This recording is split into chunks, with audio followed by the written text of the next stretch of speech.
Selamat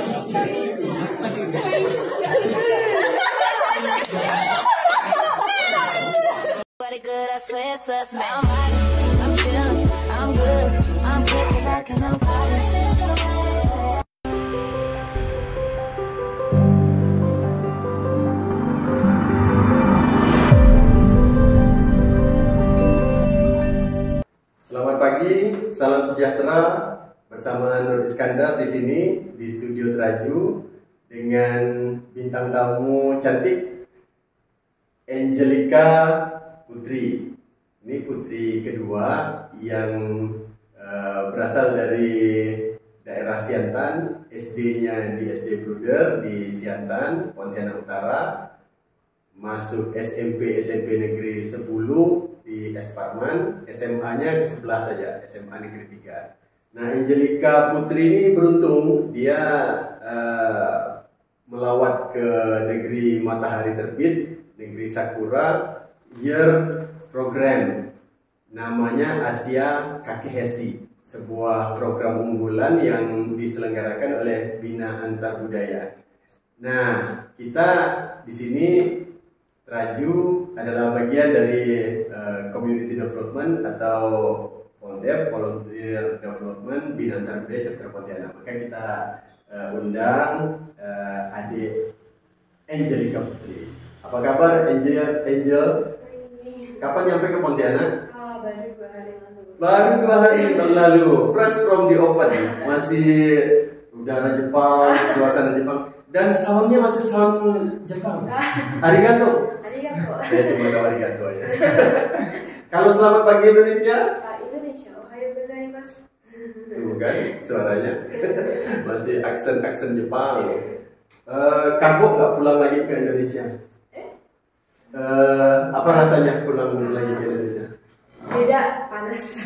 Oh, justru di Indonesia panas? Ya, soalnya di Jepang itu baru masuk musim semi, dari musim salju soalnya. Oh, dari musim salju masuk ya, musim semi. Jadi temperaturnya masih belasan, masih 10 derajat, oh, 12 derajat. Iya, pulang ke Jakarta, pulang ke Jakarta 31 derajat. Pulang ke Pontianak 33 derajat. Ya, jadi panas.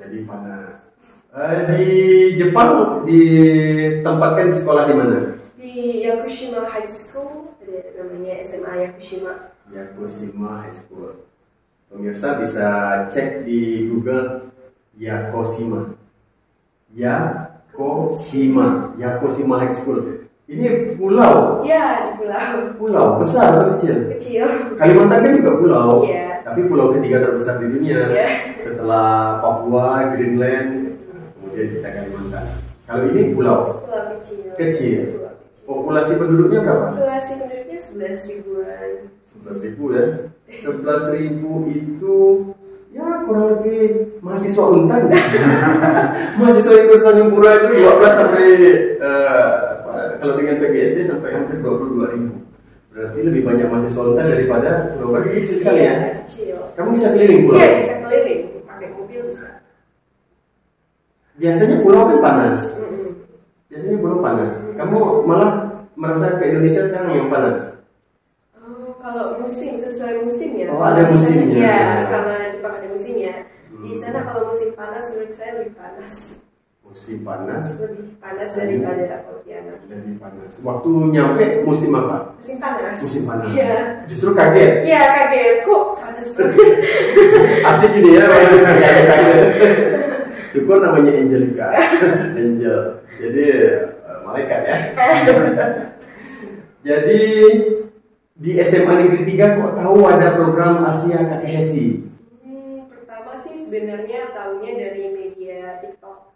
Oh, dari TikTok? Iya, dari TikTok itu ada di FYP ya, ada itu FYP, ada video pertukaran pelajar. Terus aku sendiri juga search ke Google. Terus ternyata ada juga kenalan yang ikut. Kak Tiara itu tahun lalu. Oh, Kak Tiara pernah ikut program Asia Kakehesi. Iya. Tapi dia kan SMA-nya lain. Iya, SMA-nya beda. SMA mana dia? Petrus. Kok bisa kenal? Masih related, masih ada hubungan lah pokoknya. Keluarga deh. Oh, keluarga. Beruntung ya. punya keluarga yang hebat dan kemudian ada anggota keluarga yang, tapi seberapa jauh, seberapa dekat? Jauh sih, jauh. Maksudnya berapa kilometer jauhnya? Antar pulau kok? Oke. Tapi saya lihat wajahmu ini udah wajah juga. Oh, enggak sih. Jadi waktu nyampe ke Jepang, mungkin dia bilang, oh kamu sudah orang Jepang. Ada pernah sih dibilang gitu, maksudnya tuh apa? Nggak terlalu beda gitu, masih dikit lah mirip gitu. Tapi ini memang Angelica Putri ini ada darah Oriental, dia punya ayah Tionghoa, kemudian dia punya ibu juga hibrid dari Tionghoa dan Dayak Tapang. Ya. Di studio ini hadir ibunya. jadi tidak heran kalau wajah Angelica wajah Oriental, sehingga kalau dia berangkat ke Jepang orang Jepang bilang, oh ini orang Jepang ini. Ada ya yang bilang begitu ya? Ada. Oke. Tadi kita lanjutkan nih. Jadi dapat dari TikTok, kemudian ternyata ada satu anggota keluarga walaupun agak jauh, dia SMA mana ya? SMA Santo Petrus. Santo Petrus itu yang di dekat PCC itu ya, Pontianak Convention Center. Dia kalau Tiara di program tahun 2021. Iya, 2021. Oke, 2020 2021 setelah pandemi. Iya. Nah, kemudian kamu di 2022 2023 cerita setelah tahu dari TikTok, kemudian apa yang kamu lakukan? Aku mulai search ke Google, mulai cari info, kan di situ udah banyak info, terus search gimana harus program-program ini kan ada seleksinya gimana, ada tahapannya gimana. Pertama mau ikut, sebenarnya tanya mama dulu kan, mah boleh nggak ikut program ini? Terus mama kayak, oh ya udah ikut aja. Sebenarnya kan yang pertama-tama kan nggak yakin bisa lolos, kayak ikut aja. Mama kan kalau misalkan dia pergi lolos, mudah-mudahan lolos, nggak dimanja-manjain lagi. Nggak bilang gitu ya? Nggak tahu sih. Ini anak kalau lolos program pertukaran pelajar itu pasti sudah beres tuh soal kemandiriannya. Iya. Jadi mama bilang, ikut aja, cepat. Pertama kan kita izin dulu, terus ikut. Pertama itu seleksi berkas ya. Terus di seleksi berkas apa aja? Seleksi berkas misalnya nilai-nilai rapot sekolah. Rapot sekolah itu rapot sekolah SD, SMP, SMA. SMP, SMA. Nilai rata-rata kamu berapa? 90. Di atas 90 ya. Loh, dengan pemirsa.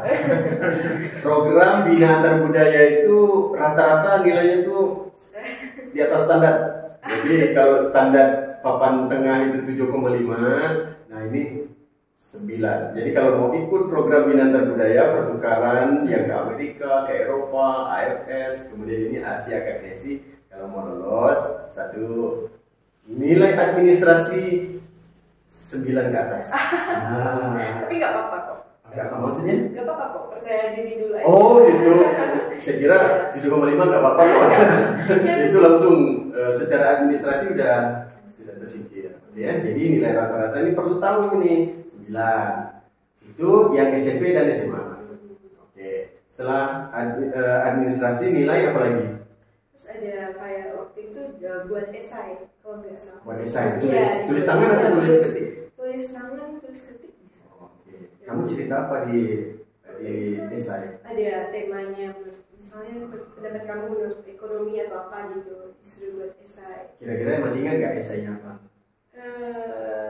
Waktu itu masih bersangkutan dengan Jokowi kalau nggak salah waktu itu. Presiden kita yang suka berusukan. Bagus. Kalau esai itu dia menurut saya dia tesnya buat mencari tahu cara kita buat mikir, buat mengelola itu, buat nulis itu. Menuangkan gagasan secara tertulis. Oke. Nilai, kemudian esai. Ada lagi? Kartu data pribadi, kartu keluarga, semacam itu, data informasi. Ketahuilah dari sana kamu hanya 2 bersaudara dan kamu yang bungsu. Sementara bungsu atau udah pasti bungsu nih? Nah, udah pasti.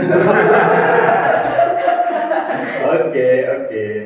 Nah, kemudian aplikasinya bagaimana? Lewat jalur berkas atau PDF saja online? Waktu itu juga ada sih kirim ke berkas. Oh, ada berkas hard copy-nya ada. Ada. Kemudian yang online-nya ada. Ya. Itu di alamat mana? Alamat online-nya di mana? Binantar Budaya. Ya, Binantar Budaya Pusat. Dari email. Pertama dari daerah dulu, ke Pontianak dulu. Oh, Pontianak. Pontianak itu di mana Bu Binantar Budaya? Di Purnama Agung 7. Bisa cek di Google Map ya. Oke, jadi hard copy-nya ada, kemudian online ada. Berapa lama? Kemudian ada hasil. Waktu itu agak lama sih. Agak lama ya. Agak lama. Sesuai dengan rentang waktunya. Ya. Itu berarti di posisi kamu kelas berapa? Itu saya kelas 10. Kelas 10. Berarti proses seleksinya bisa berapa bulan sih ya? Iya. Beberapa Banyak bulan. juga yang ikutnya. Banyak yang ikut. Kemudian dihubungi via email. Ada telepon nggak? Enggak sih. Ya, via email. Jadi bagaimana menunggu email? Waktu itu kan nggak nyangka sih, kayak nggak terlalu dipikirin, karena mikirnya kayak kalau nggak lulus ya udah deh. Tapi waktu itu pas lulus kaget, ketawa juga kok bisa lulus. Waktu lulus berkas pertama, lalu diumumin ada tes selanjutnya, tes wawancara. Waktu terima email kan sekarang di gadget kan kita bisa tahu di email masuk. Itu posisinya selagi di sekolah, di rumah. Ya Terus lagi di kamar baring. Terus apa reaksi kamu? Terus kaget. Oh, apa yang kamu lakukan waktu itu? Manggil mama gitu. Kok bisa lulus? Kaget. Di rumah ya, syukur nggak nabrak kursi. Oke, tahu. Kemudian di posisi hati sudah berbunga-bunga ya, masuk ke tahap selanjutnya. Itu apalagi yang dites? Ada tes wawancara. Wawancaranya online Waktu itu pakai Zoom dari Binantar Budaya Pusat. Dari masih Pontianak. Oh, masih Pontianak. Oke, Zoom ya. Pakai Zoom. Wawancaranya bahasa Indonesia sama bahasa Inggris. Bahasa Indonesia dan bahasa Inggris. So you can introduce by yourself. Ya. Macam mana? Macam mana? Iya. Hello, my name is Angelica Putri. I am one of the participants of Asia Kakehashi. We're returning back from Japan. Nice to meet you. Paham kan? Kalau bahasa Jepangnya? Ohayou gozaimasu. Watashi wa Angelica Putri. Asia Kakehashi no ryūgakusei. Indonesia kara Pontianak. Yoroshiku onegai shimasu. Yang seperti ini saya harap dari Binantar Budaya Nusantara bisa jadi diplomat di Kalimantan Barat. Kan sekarang satu orang dari Kalimantan Barat jadi duta besar ya di Azerbaijan. Nah, kita harap yang muda-muda melalui program-program Binantar Budaya Cipta Pontianak bersama Binantar Budaya Pusat bisa lahir duta-duta besar baru. Ya. Oke, interview dalam bahasa Inggris, interview dalam bahasa Indonesia dan dalam bahasa isyarat ya. Tidak ada, jadi bahasa Indonesia dan dalam bahasa Inggris. Bonusnya dia dapat bahasa Jepang. Oke, kapan tahu lulusnya? Setelah wawancara selesai, beberapa lama kemudian. Waktu itu nggak terlalu lama sih pengumuman lulusnya. Oke, dari chapter Pontianak ini kan dikirim ke pusat. Untuk tahu kamu lulus seperti apa tahunya? Dihubungi lewat email juga? Email lagi? Teriak lagi? Iya.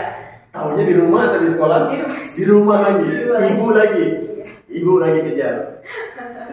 Waktu itu dari Kalimantan Barat ya, kalau nggak salah itu ada 3 orang, semuanya dari SMA 3. Kandidat? Iya, kandidatnya semuanya dari SMA 3 dikirim ke nasional.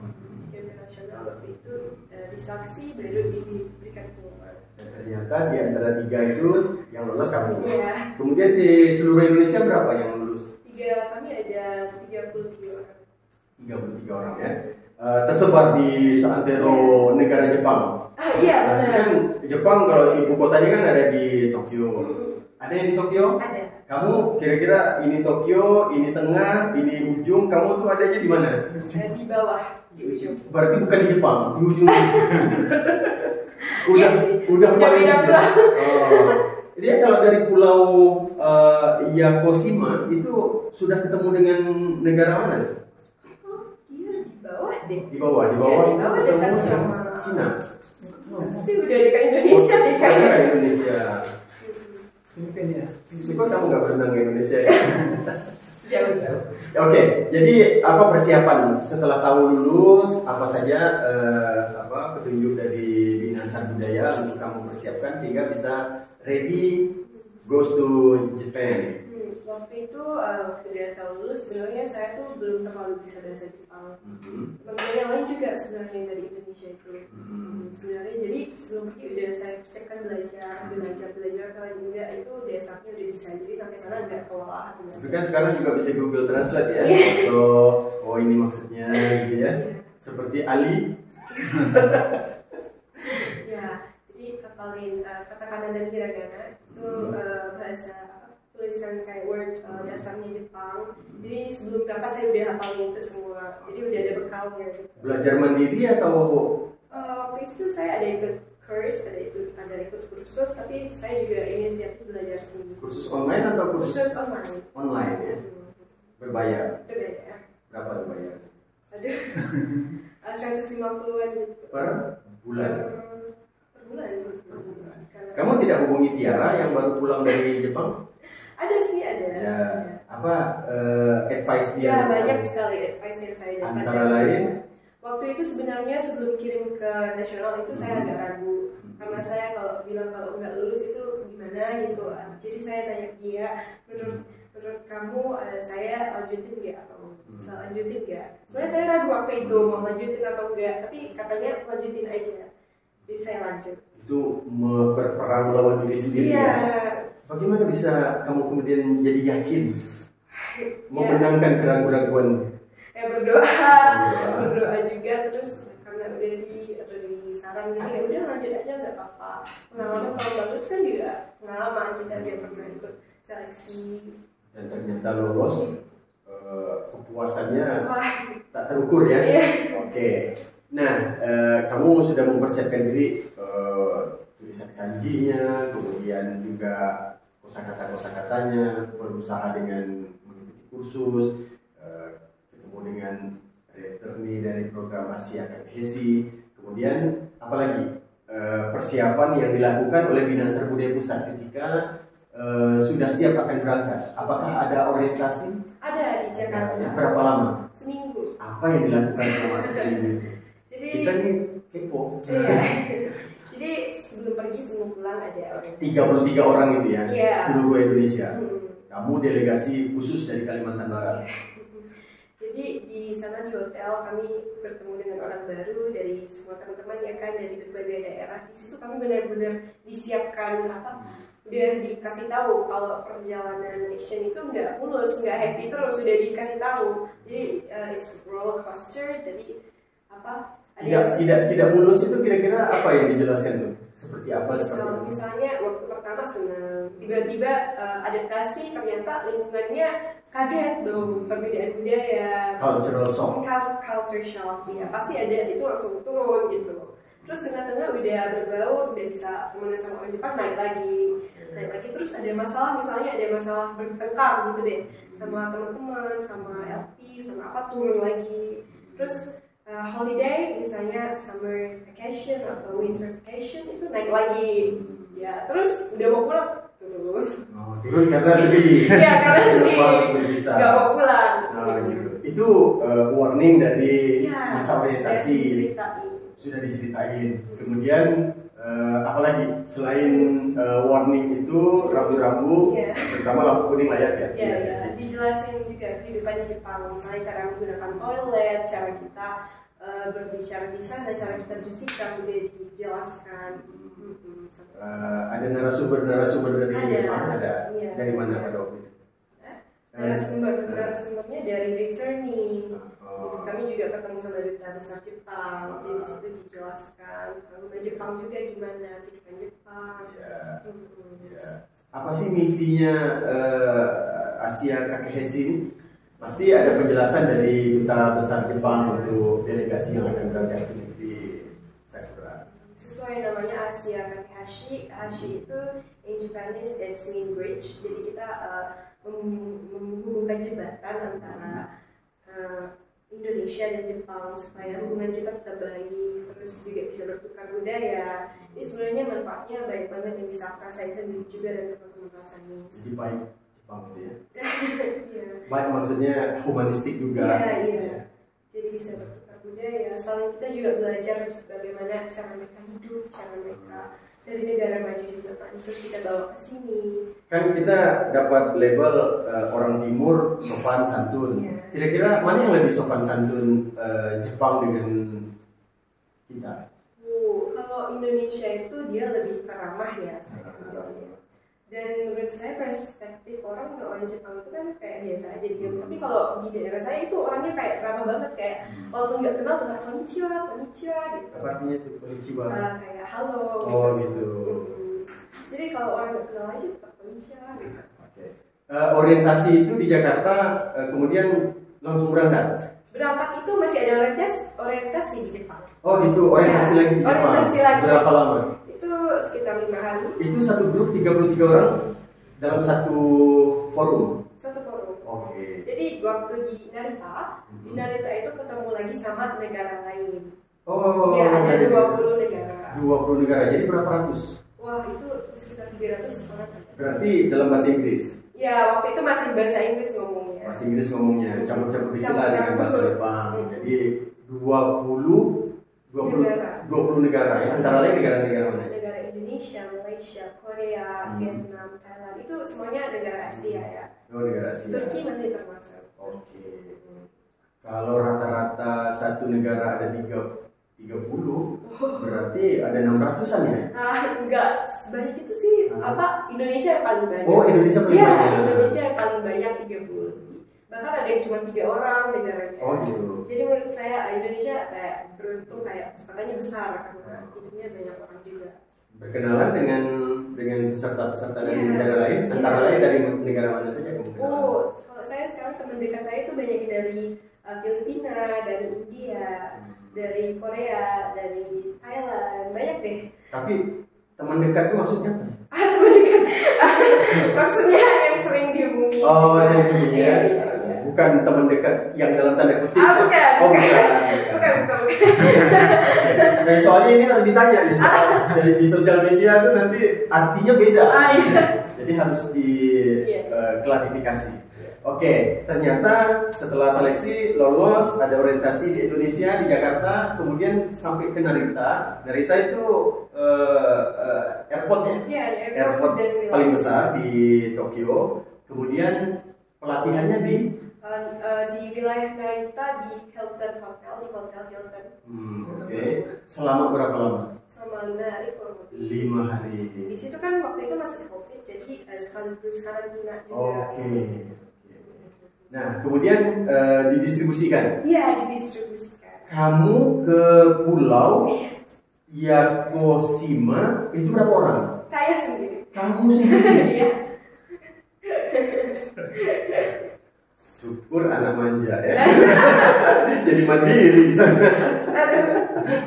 Oke. Jadi bisa digambarkan kamu terbang lagi dari Narita? Ya, dari Narita aku menuju Kagoshima. Kagoshima. Ya, berapa masih ingat nggak? Masih. Berapa jam? Satu jam ya. Berapa menit? Kurang lebih Pontianak Jakarta. Iya, ya. mirip-mirip. Kemudian sampai ke Kagoshima. Dari Kagoshima baru lagi ke Yakushima itu cuma 45 menitan ya. 45 menit itu kurang lebih mana ya? Pontianak Sintang ya. Pontianak ke Tapang. Nah, jadi seperti itulah. Iya. Dari Jakarta ke Pontianak ke Tapang. Jadi dua kali penerbangan. Iya. Dari ibu kota Jepang, kemudian ke ibu kota provinsi, dari ibu kota provinsi ke ibu kota kabupaten. Iya. Oke. Siapa yang sambut kamu di sana? Sudah ada komunikasi kan sebelumnya dengan orang tua asuh? Waktu itu benar-benar wah happy banget, gak nyangka juga. Jadi udah host family datang, kepala sekolah juga datang, guru-guru di sana datang. Terus jadi yang nyambut itu rame. Saya waktu itu udah capek banget karena perjalanan jauh, jadi kayak seneng gitu. Banyak sekali yang nyambut, mereka excited sewini. Jadi ada kepala sekolah, ya, ada sejumlah guru, teman-teman juga, teman-teman yang bakal jadi teman kelas. Iya. Banyak. Terus siapa lagi calon orang tua? Hospem saya. Hospem. Jadi kita di pertukaran pelajar yang dipayungi oleh Bina Antar Budaya itu selalu ada pertukaran pelajarnya, kemudian ada hospemnya, kemudian ada hoskulnya. Hospem tempat si pelajar yang dipertukarkan bersekolah seperti di kampung halamannya juga, kemudian ada hospem seperti orang tuanya juga. Nah, kita mau tanya dengan Angel nih, kamu dapat orang tua yang deskripsinya seperti apa? Seperti ayah ibu di Pontianak juga kan? Oh, mereka itu yang jelas mereka orang Jepang kan? Ya, mereka orang Jepang. Tapi mereka pernah tinggal di Philippines. Mereka pernah tinggal di Philippines, jadi mereka bisa ngomong bahasa Inggris. Jadi vibe Asianya. Vibe Asianya ada. Karena Filipina ini kan dari dekat kan? Ya, jadi vibes Asianya ada. Terus mereka tuh mungkin agak berbeda ya dengan keluarga Jepang lain. Mereka lebih lucu, lebih suka bercanda, lebih suka ketawa-tawa. Sense of humornya tinggi. Iya, sense of humornya tinggi. Jadi kamu nggak mudah homesick? Iya, jadi saya benar-benar sama keluarga itu saya sayang banget. Iya. Ngeblended lah. Iya, dengan mudah dekat gitu, bisa berbaur soalnya nggak kaku gitu mereka juga. Di keluarga baru kamu di sana, ayah ibu itu ketemu saudara-saudara yang lain? Ada satu orang, saya punya host sister. Dia punya satu orang saja? Punya sebenarnya 3, tapi 2 lainnya udah nggak tinggal bersama, udah kerja. Satu orang ada di rumah, cewek. Oh, bakalan jadi blended sekali. Iya, jadi ada temannya. Usianya beda berapa jam? Usianya dia sebenarnya SMP kelas 3. Usianya berapa? 14. Kamu waktu itu 17. Seperti kakak adik. Iya, seperti kakak adik. Nanti boleh kirim fotonya kita tayangkan ya sebagai kakak adik ya. Iya. Nanti foto-fotonya yang dengan keluarga di sana juga boleh ya. Nanti kita coba tambah tayangkan biar pemirsa lihat. Oh, ini memang betul-betul anak Jepang. Tapi ternyata anak Sian kan. Oke, jadi di rumah happy. Apa aja yang kamu lakukan di rumah? Juga ikut masak, apel, ikut seperti anak di dalam rumah tangga. Iya. Jadi kami kan kalau dari pagi sampai sore itu kan jadwal padat, semuanya sekolah kerja. Ini waktu kumpul itu di rumah itu malam. Jadi kami makan sama-sama. Di sana 1 kali 24 jam juga? Katanya. 1 hari 1 malam. Iya. Maksud saya pertanyaan berikutnya, panjang hari siang dengan malam kan beda-beda. Iya. Nah, kalau di Jepang itu kan di siang kita nggak ketemu karena udah pada kerja kan. Malam tuh waktu malam lebih banyak atau sama dengan Indonesia 12 jam? Sama sih. Sama ya. Depends musim deh. Oke. Kalau musim sejuk itu, musim dingin itu dia lebih cepat gelap. Lebih cepat gelap dan lebih cepat bobo ya. Iya. Jam 5 sore udah gelap. Oh, gelap. Kalau musim panas itu dia sampai jam 7 malam aja masih terang. Justru kebalikan ya, kemarin kami ada di Malaysia dan di Thailand itu jam 6:30 maghrib malam masih terang. Masih terang, jadi jam 7 baru mulai akan gelap. Jadi kalau di musim dingin di Yakushima itu gelapnya lebih cepat ya, jam 5 setengah 6 udah gelap. Dan itu mempengaruhi aktivitas juga di malamnya. Tapi kan kamu dapat musim dinginnya ketika akan pulang. Tapi tetap juga dapat. Salju juga dapat ya. Salju. Dapat di puncak gunung. Iya, di puncak gunung. Jadi pulau itu ada gunung. Ya, basically pulaunya itu gunung laut. Oh, dia pulaunya berbentuk gunung. Gunung, laut, rainforest. Oke. Nah, satu family ada sister di situ ya, yang sister kemudian tambah kamu, jadi keluarga itu tambah happy. Iya. Seperti dapat anak sendiri. Iya. Kamu sendiri nggak bete ya tinggal di keluarga Jepang ya? Yang kamu pelajari dari kursus bahasa Jepang kemudian bertumbuh seperti tadi saya dengar sudah sounds Jepang sekali, cepat sekali pertumbuhan bahasa Jepang kamu itu rahasianya apa? Sebenarnya kalau tinggal sama orang Jepang itu menurut saya lebih cepat ya. Tumbuh bahasanya. Ya, karena setiap hari berbicara juga. Jadi sebenarnya orang Jepang itu nggak terlalu bisa ngomong bahasa Inggris. Jadi di sekolah saya pun nggak ada yang bisa lancar ngomong bahasa Inggris. Kamulah yang paling bagus bahasa Inggrisnya. Jadi saya sendiri semangat gitu belajar bahasa Jepang biar bisa ngomong temenan sama mereka. Jadi saya diri sendiri semangat, ayo biar bisa ngomong sampai biar bisa temenan. Apa kiat kamu untuk lebih cepat? Saya tiap hari belajar.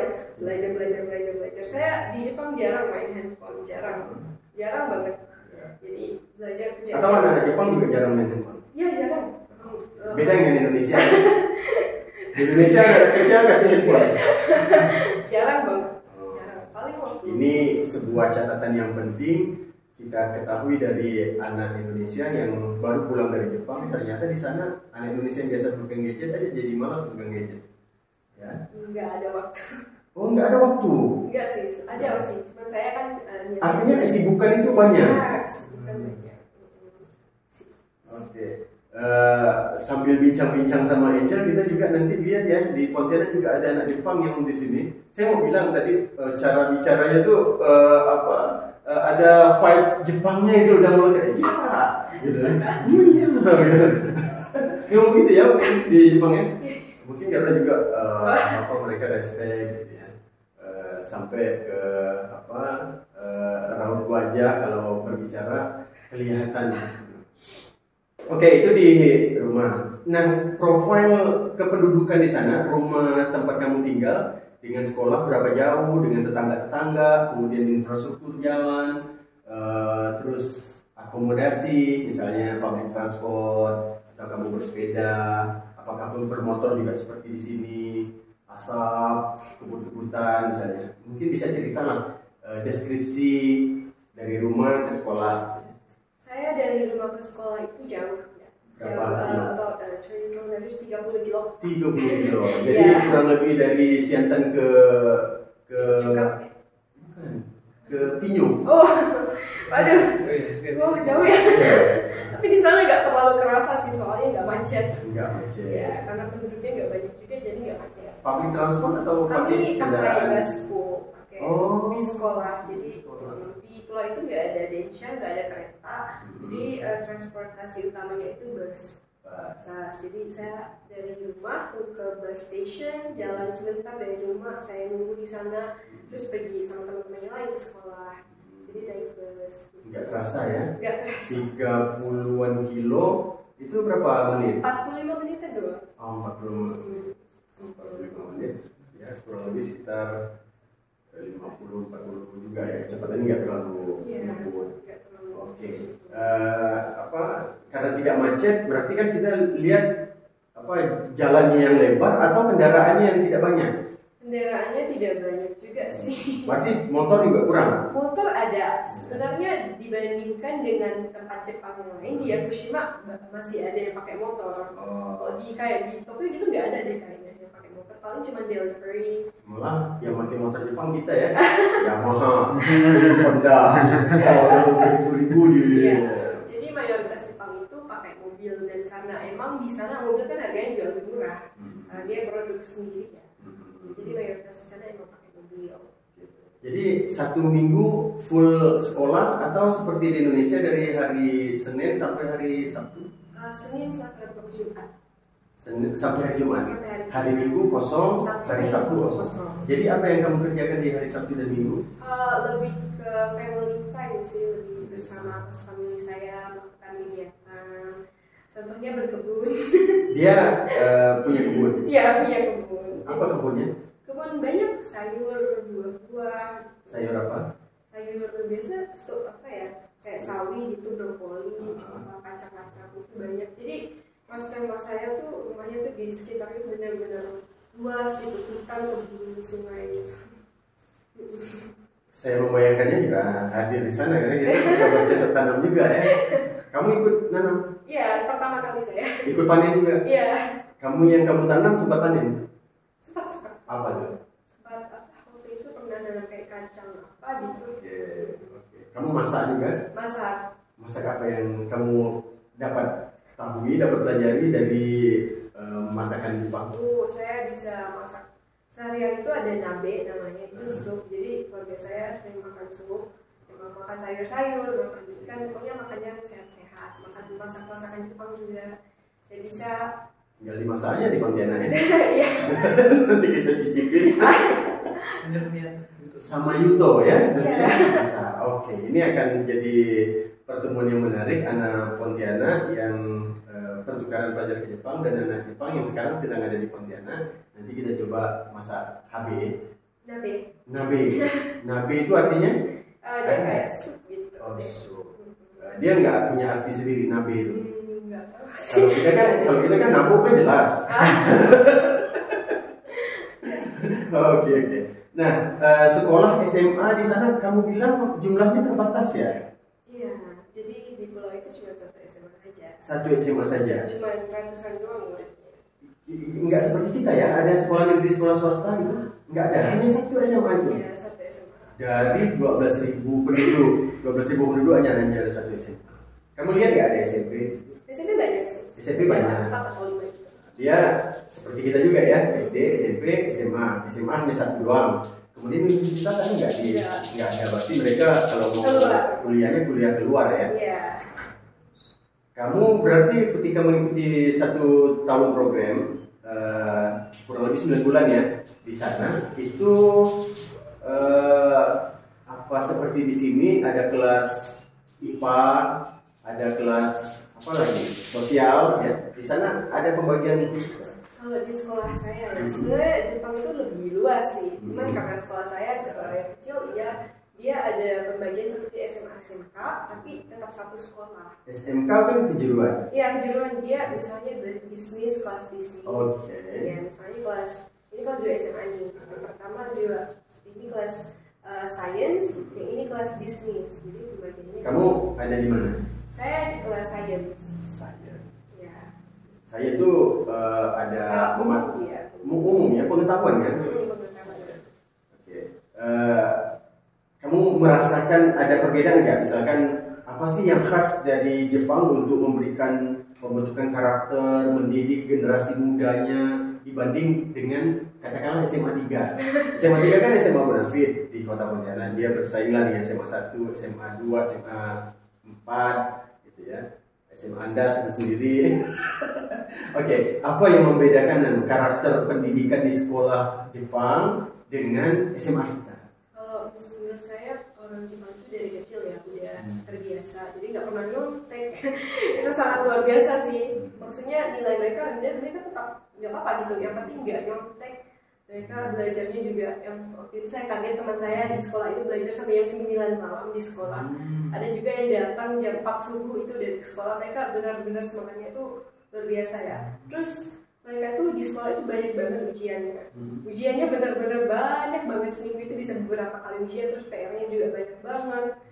Sebenarnya kalau menurut pandangan orang-orang pasti kayak stres gitu ya, stres gitu. Tapi menurut saya ada yang suka melakukan itu. Mereka melakukan yang mereka suka, mereka lakuin. Kalau misalnya nggak ada yang suka, mereka nentuin sendiri. Antara lain yang kamu rasakan dapat PR apa aja? Misalkan mata pelajaran apa? Mata pelajaran apa di sains? Kemudian sehingga kamu seharian sibuk mengerjakan. Biasa saya karena saya anak pertukaran pelajar, sebenarnya saya nggak terlalu diberatkan. Tidak wajib. Tidak wajib. Tapi kamu Tapi mau. saya mau. Dan kamu kerjakan? Iya, saya kerjakan. Seperti pelajar di sana? Iya, yang saya dapat itu biasanya matematika. Syukur juga kamu kerjakan. Jadi nggak bikin malu chapter Pontianak. Ya, saya karena kalau saya nggak belajar kan mikirnya kayak, waduh saya juga pengen belajar, jadi saya inisiatif ke gurunya, saya juga mau minta PR-nya dong. Jadi saya juga kerjain semampu saya. Semampu kamu, terus dapat nilai berapa? Dapat nilai puji Tuhan karena saya bisa 90. Standar nilainya 90. Iya. Mudah-mudahan dapat undangan lagi Jepang ya. Dapat S1, S2, S3 di sana. Jangan es campur ya. Oke, kamu di sekolah ketemu dengan ada wali kelas misalnya di sana? Ada. Ada wali kelasnya. Gimana perhatian wali kelas dengan kamu? Wali kelasnya itu uniknya dia pernah sekolah di Indonesia. Oh, selalu saja seperti daun kelor ya. Dunia tidak seluas daun kelor ya. Iya, makanya dia mau jadi wali kelas saya. Dia bilang dia pernah waktu itu kuliah di Bogor ya kalau nggak salah, kayak para pelajar juga. Jadi dia juga bisa sedikit ngomong Indonesia. Bahasa Indonesia. Ya. Yang kamu ingat apa dia ingat bahasa Indonesia? Selamat pagi katanya. Selamat pagi. Nasi goreng. Nasi goreng. Karena soal nasi goreng ini Obama pernah iya. di Jakarta dan ingatnya itu nasi goreng. Jadi baik banget. Oke, wali kelasnya pernah pertukaran pelajar juga di Indonesia di Bogor. Kemudian masih ingat kosa-kosa Indonesia. Kemudian ketika ada anak Indonesia hadir ke sekolah dia, tentu dia sangat merasa memorable. Itu juga menjadi penghantar kamu untuk mudah bergaul di sekolah itu ya. Tadi masa orientasi katanya juga diingatkan ada hati-hati akan begini. Kamu mengalami nggak cultural shock? Mengalami. Apa yang kamu rasakan cultural shock ini? Benturan kebudayaan itu apa? Banyak sih, dari cara orang-orang di sekolahnya juga kan beda. Jadi cara mereka bergaul, cara kehidupan mereka sehari-hari juga itu benar-benar beda ya sama kehidupan kita yang ada di Indonesia. Cara mereka gimana, apa ngomongnya, gimana cara mereka berbuat atau apa gitu. Makannya kan kalau di Jepang itu kan peraturan makannya juga ketat ya. Misalnya sumpit nggak boleh di sini, nggak boleh di sini. Gitu. Sebenarnya tidak hanya orang Jepangnya sendiri, karena saya bertemu banyak sekali ya orang-orang dari berbagai negara juga. Sebenarnya dari berbagai negara itu banyak cultural shocknya. Oke, agak berhati-hatilah kamu berarti ya, takut salah. Iya, takut salah, jadi diajari. Lebih kepada menahan diri sambil mempelajari. Iya. Itu cultural shocknya. Tapi tidak ada yang nggak ada sih. Sampai menyebabkan kamu homesick gitu. Nggak ada sih. Pingin cepat pulang gitu. Ini panas dong. Oh, karena panas. Kalau panas kan masih bisa kipas-kipas, cari angin. Oke. Terus kalau teman-teman kamu merasa panas kan, kalau pengaruh musim kan pasti dirasakan oleh semua. Itu biasanya di sekolah ngapain kalau panas? Aktivitasnya tetap normal atau ada cara mengatasinya? Biasanya AC kah misalnya? Ya, di kelas kan selalu hidup AC ya, hidup AC. Jadi sebenarnya di sekolah nggak terlalu panas kalau di kelasnya. Jadi ada juga di produk Jepang itu kan banyak yang unik-unik ya. Jadi kalau musim panas itu ada produk sendiri kayak air gitu, air sejuk kalau dikasih badan dia sejuk gitu. Jadi semuanya bawa itu. Oh, yang bisa di semprot juga, jadi sejuk gitu. Kamu bawa juga? Bawa dari Indonesia atau dari? Enggak, dari Jepang kan lihat teman-teman. Itu penyesuaian diri. Iya, penyesuaian diri dan kamu hebat bisa terus menyesuaikan diri. Bahkan sedih ketika mau pulang ya. Iya, sedih banget. Mungkin bisa diceritakan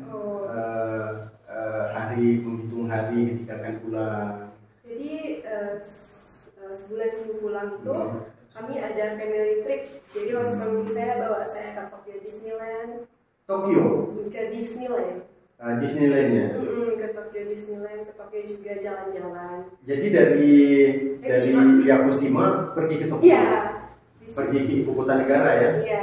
Itu treatment dia, berarti dia sayang kamu. Iya, semuanya kan dibayarin. Semuanya dibayarin seperti anak kandung sendiri kan? Di sana jalan-jalan, udah mau pulang kan, belanja-belanja, jalan-jalan, main-main dulu. Terus udah selesai pulang ke rumah nih, sisa tinggal beberapa hari doang. Waktu itu 3 hari deh, 3 hari sebelumnya saya kan ada buat surat juga itu kan, saya bacain. Yang paling sedih itu host date saya, papa angkat saya. Itu dia 2 hari nangis terus saya mau pulang ya. Dia 2 hari nangis terus saya juga sebenarnya sayang sekali. Ya, saya juga kenapa kok kayaknya paling sedih. Sebenarnya saya juga nggak expect. Saya tahu dia sayang saya tapi kayak nggak expect dia sampai nangis segitunya. Ya, dia nangis banget saya mau pulang. Jadi saya nangis juga. Iya. Nangis terus deh. Sedih karena udah ikatan gitu kan, udah keluarga sendiri tiba-tiba mau pulang, nggak tahu kapan ketemu. Nggak tahu kapan ketemu. Makanya peluang yang ada mungkin terus dijaga. Ya, kalau sekarang kan komunikasi apa segala macamnya. Dari pengalaman kita di chapter Pontianak dan juga Binatang Budaya tidak jarang ada yang misalnya keluarga atau host fam pernah di sana, kemudian anaknya menikah tuh mengundang anaknya yang ada di Indonesia, atau ketika returning di sini menikah mengundang mereka juga ada yang hadir gitu. Sudah seperti keluarga kandung, tidak berjarak. Oke, dengan teman-teman bagaimana adegan perpisahan dengan teman-teman? Acaranya di sekolah atau di mana? Ada di waktu itu ada ke rumah sih, ke rumah host family saya, teman-teman saya datang, kami makan bareng. Terus juga waktu itu ngantar juga mereka ke saya ke bandara, terus nangis. Penjemputan saja sudah meriah ya, apalagi mengantar. Tentu akan lebih mana ya, seperti dihantar untuk tidak untuk dilepas. Itu airport ya di Yakushima ya.